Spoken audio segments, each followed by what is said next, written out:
Okay, we're going to continue with the auditory theme. It's not just vision at CCN. Our next talk will be by Jenelle Feather and Josh. Auditory texture synthesis from task-optimized convolutional neural networks. Great. So today I'm going to be talking about studying auditory textures as a way to ask whether a model accurately reflects auditory processing. So a lot of what we study in vision and audition is focused on things. For instance, how does a system see a tree? Or how do you perceive a piece of music? Or maybe how do you understand what someone is saying? Your mouth is open. Sound is coming from it. But some of our sensory input isn't represented as individual things. For instance, you also see the bark of a tree. This is a visual texture. Or the auditory equivalent of a visual texture is when a large number of people are talking in a room together. You may not be able to hear the individual voices, but you can still hear that it's a crowd. So auditory textures, such as the speaker babble, may seem a little unfamiliar, so let's play a couple more examples. So we have rain, bubbling water, fire, and some insects in a swamp. So we can compare the waveforms of these non-textures, like speech and music, to an auditory texture like rain. And what you see is that the statistics of the signal for speech and music change over time, while for rain, they are very consistent. So these statistics are stationary over time. And the brain uses this temporal homogeneity. Textures are believed to be represented with statistics that average information. And textures have been a fruitful avenue to explore sensory representations, in part because they are one of the only classes of signals for which we have signal computable models that come close to accounting for perception. Classic texture models, such as this one by McDermott and Simoncelli in 2011, take an audio signal as input and then filter it in a way that's similar to the cochlea. And then there's a compressive nonlinearity, envelope extraction, and you can think of all of this as being kind of similar to the cochlea and auditory nerve processing. Then each of these subbands are filtered by a set of temporal filters. Once the model is constructed, a set of statistics is chosen. So here, this is shown as the red circles. And these statistics are posited to capture human perception. So many of you might be more familiar with visual texture models, such as this one by Portia and Simoncelli. And so this is also inspired based on the sensory system front end, where an input image goes through a retina and LGN or goes through something inspired by the retina and the LGN, and then later stages of this model contain operations that you can kind of think of as similar to simple and complex cells in visual cortex. And the crucial thing about these texture models is that if a model accurately accounts for perception, then signals with the same sets of statistics should look or sound like the same kind of thing. And under this logic, a typical test, if a texture model is good, is whether you can produce new examples of a natural texture using only the statistics measured by the model. So how does the synthesis work? So we take an original sound, feed it into the model, and measure a set of the model statistics. We then start with a noise source, also feed it into the model, and measure the same set of statistics. And eventually, we want the noise statistics to match the original audio. And so for visualization purposes, I'll plot the synthetic features versus the original features. And initially, these are not matched, but we want them to lie on this unity line so that they're the same. In order to do this, we take the difference between the noise features and the original features, and then compute the gradients with respect to the input noise. We can then take gradient steps such that eventually our noise source, the statistics from the noise source will match the statistics from the original sound. And so this is our synthesized texture. Then we can present the original sound and the synthesized sound to humans and measure a perceptual response. A model that replicates the perceptual representations of textures will produce synthetic signals that replicate the perceptual attributes of the natural signals to which they are matched. So just to demonstrate some examples from this auditory model, here's the original audio for bubbles. And then this is a synthesized bubble example. Those probably sounded very similar to you. Similar for the visual model, the synthesized texture looks pretty similar to the original. So even though these texture models do pretty well at generating textures that sound or look good to humans, there are some parts that are unsatisfying. So first off, these texture models are not perfect, but it's not obvious how to improve them. The statistics that are used are very ad hoc and were derived through painstaking trial and error. There's also a large assortment of statistics, mean, variance, skew, kurtosis, and a couple of different types of correlations. Second, these existing texture models require measuring and matching statistics from multiple stages. And this is kind of questionable for the peripheral statistics. If we want to take these models seriously, then it means you would monitor your cochlea or your LGN in addition to computing some features downstream. Although this isn't impossible, it seems somewhat implausible that these statistics would be explicitly maintained. And finally, in the case of the auditory model, the final stage is actually closest to a representation that's present in the midbrain. So it doesn't align with our current models of auditory cortex. Most cortical models of the auditory system suggest a set of spectrotemporal filters. So in this talk, I will tackle these three limitations by generating textures that are just as good as our prior state-of-the-art texture model, using only a single, simple type of statistics, which is the power from a single stage of filters that are derived from a CNN trained on an auditory task. In order to get to this point, I'll answer 4 kind of questions. So first, we'll see whether we can modify our existing texture model to account for cortical representations. Next, I'll show you how we can derive texture models through learning. Third, we'll ask whether the peripheral stages of representation are necessary. So do you actually need to directly listen to your cochlea? And finally, we'll ask if we can improve upon existing texture models by learning multiple stages of representation.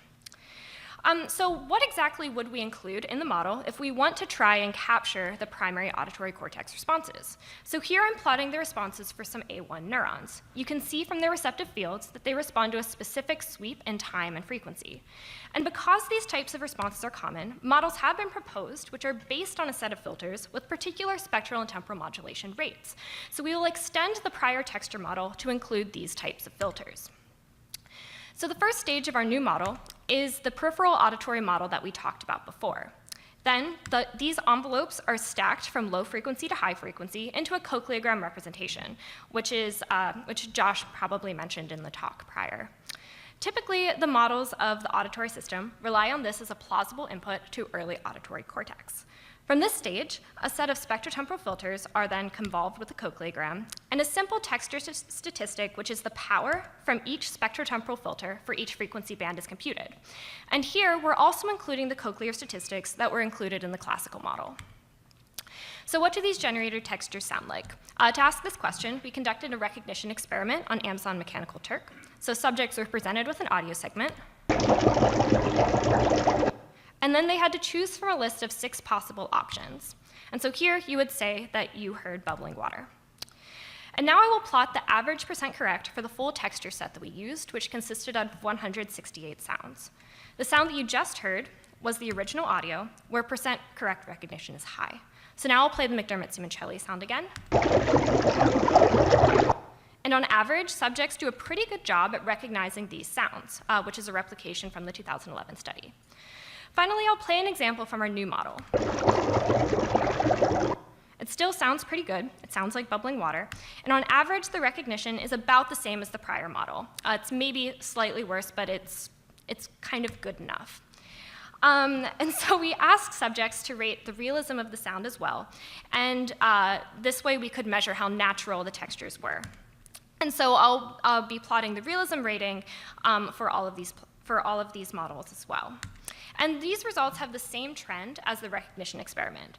The textures generated based on the spectrotemporal model do slightly worse than the previous McDermott and Simoncelli model, but the sounds are still very realistic. So to conclude the first part of the study, we're able to modify the prior texture model to include a representation that is inspired by the cortex, and we end up getting pretty good texture results. But the results are not perfect, and it's not immediately obvious how we would improve upon these filters, or whether the filters that we used are even a particularly good choice. So a natural question is whether we can get better filters by learning them. So here I will use learned filters instead of these hand-engineered ones. As you saw in the previous talk, we have evidence that CNNs trained with a cochleogram representation as input will do a pretty good job at modeling auditory cortex. And in fact, the first layer of CNN kernels act on the cochleogram representation. So we can think of these kernels as spectrotemporal filters. So then we'll just take these filters and swap them into the spectrotemporal texture model that we described before. The convolutional network that I'm using is trained to classify 588 words embedded in background noise. And it's a typical 5-layer convolutional network with a few exceptions. The first is that you might notice that my first layer kernels are actually very large. They're 30 by 30 pixels. And this means that they span about 150 milliseconds on the cochleogram, which is actually like an approximate timescale for A1 receptive fields. And this way we can directly compare our learned filters with the hand-engineered spectrotemporal model. The second change is that I'm using a convolutional stride of 1, and I use Hanning pooling in order to avoid aliasing. And so what benefit do we get from this task optimization? So I'll show you the results from 3 sets of filters. The first are the hand-engineered filters I talked about before. The second are textures generated using the filters derived from this word recognition task, where we identify the word in a sentence with background noise. And finally, I'll show you the results for a set of random filters, which are just the first layer of the CNN with untrained weights. So once again, we present the sounds to subjects and see if they can recognize them. And these are the same 3 bars that I plotted before. And on average, the textures that are generated from the learned filters are just as recognizable as the classic texture model results. So here's an example. It sounds pretty good, sounds like bubbling water. In contrast, we see that the recognition of textures generated with the random filters is much lower. So this is just to prove to you that not all models will produce textures that are good. So in the first two parts of this, we have essentially addressed the limitations 1 and 3 on this slide. We are now using a simple power statistic, and it's measured from filters that are inspired by auditory cortical neurons. But what about this point number 2, where our model explicitly requires modeling peripheral statistics? We're still including these peripheral statistics, so let's remove them and see whether you actually need to listen to your cochlea for these new models. So here, once again, I'm plotting the results for both the realism and the recognition experiment for textures generated from these different filter types using the cochlear statistics. And I should note here that textures generated with the cochlear marginals alone do not produce particularly realistic or recognizable textures.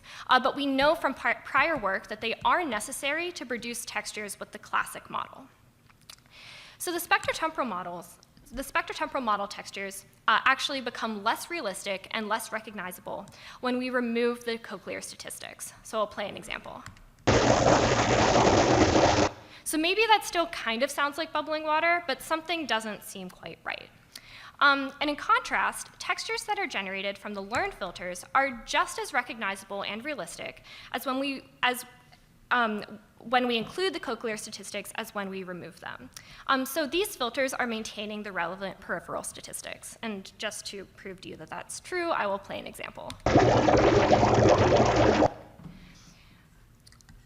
So here, we actually verified that the learned filters are maintaining the peripheral statistics with 3 different learned models. So I took the same CNN architecture and trained it on 3 different tasks. The first is this word recognition task, as described before. The second is a speaker identification task. And the third is a music genre classification task. And I'm just plotting all of the bars here because, as you can see, they all look the same. They're statistically indistinguishable.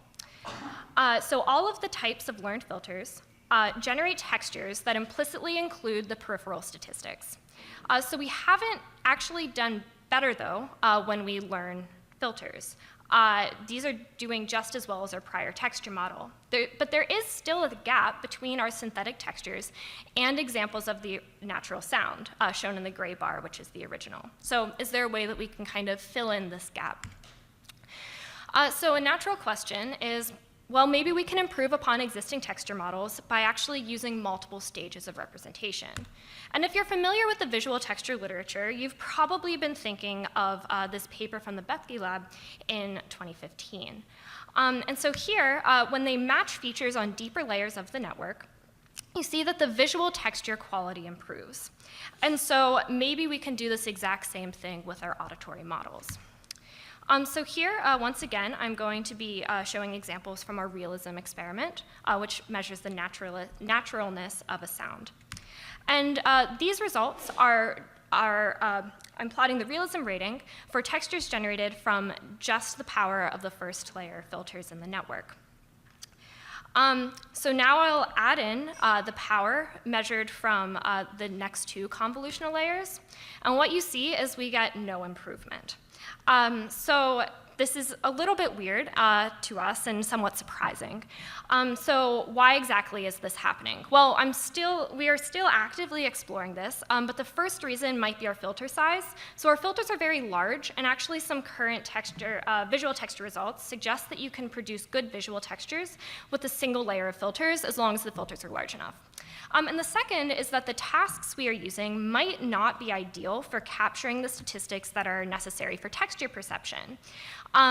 Because as you remember, these tasks are focused on speech and music.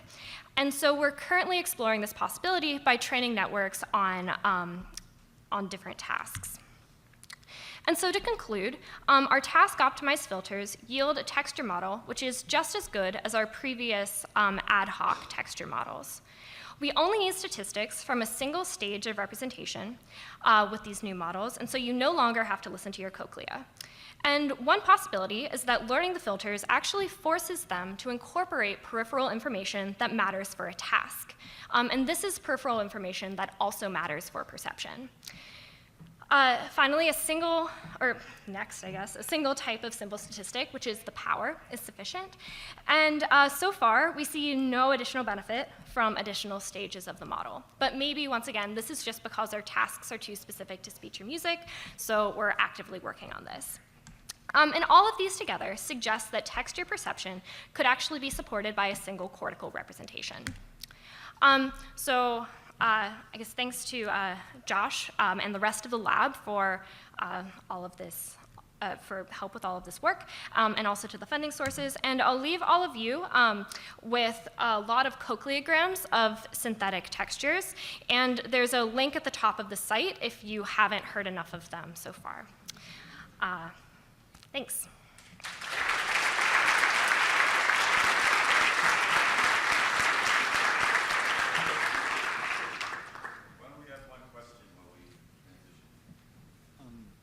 Hi. Very nice talk. So I noticed that all the top models in terms of realism rating are very similar and had a gap with original sample. So I'm wondering whether that's a coincidence, or do you think there's something fundamental lacking in the model? And also, like, the title is task optimized, right? And from the last talk, we learned that these models are already as good or better than human performance. So I don't know if the plan is, if you want to increase the realism rating, right? It's not clear whether further pushing it along the task optimization would be the right way. I mean, I have no idea. So yeah, so we think that that we don't necessarily need to make models that are better on the particular tasks that we're using. Rather, we might want to change the task. So both of these tasks, or all three of them, focus on speech and music, whereas speech and music, as I said at the beginning of the talk, are not textures. And so in fact, essentially, as you're moving through the deeper layers of the network, it's possible that they're not including statistics that would be relevant for human texture perception. And so we're trying to come up with some new tasks that will actually force the network to maintain these statistics that would be relevant for textures. thank you.